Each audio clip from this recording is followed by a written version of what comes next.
This one move could be sabotaging your retirement nest egg. You spend decades building it, sacrificing for it, protecting it. That's because you probably understand that your retirement nest egg is your retirement cushion, right?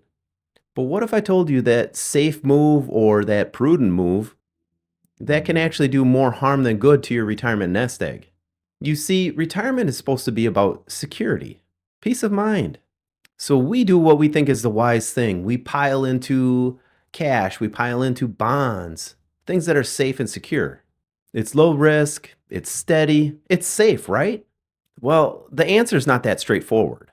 Because in some situations, investing in cash or keeping it in bonds, a process known as de-risking, is like buying a brand new car and then parking it inside of a garage. That feels entirely safe until you find out that the corrosion is eating it from the inside out. I've noticed that a lot of people, they fear volatility. So they cling to safe assets. But here's what I believe. Emotional comfort does not equal financial security.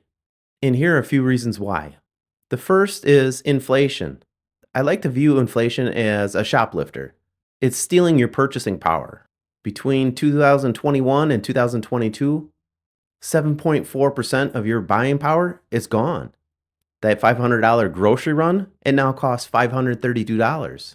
That doesn't seem like much, but stretch that over decades, and that's when you feel the real impact. For example, $1 million today will be over $3 million 40 years from now using 3% inflation. So a safe portfolio made with bonds and cash is like trying to outrun a bullet train on a scooter. Next, we have longevity risk. We're living longer, way longer. By 2054, the number of Americans that will reach age 100 will quadruple. Life expectancy in 2022 was 77 and a half years. That's up 1.1 years from 2021. So ask yourself, how many of us actually save enough to last longer than planned retirement? Research shows that a 5-year longer retirement puts you at a risk of 41% of running dry at the end of retirement. So now you combine longevity and inflation, you got a nest egg killer machine.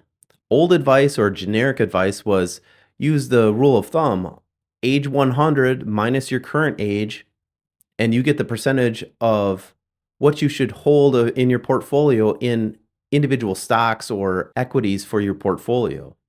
But real world investment practices, they do not follow that rule in the majority of the cases.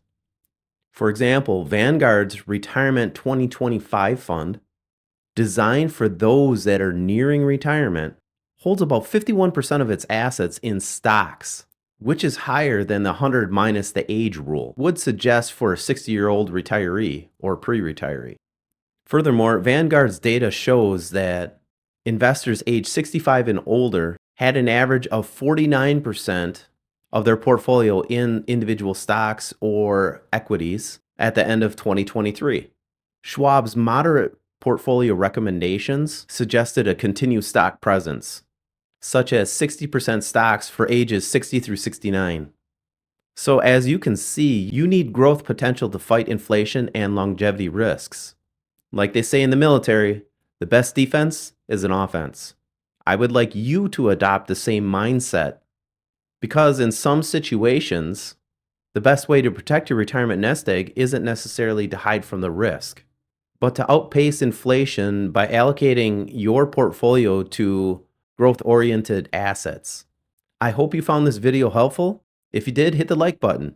And remember to subscribe so you don't miss more content just like this.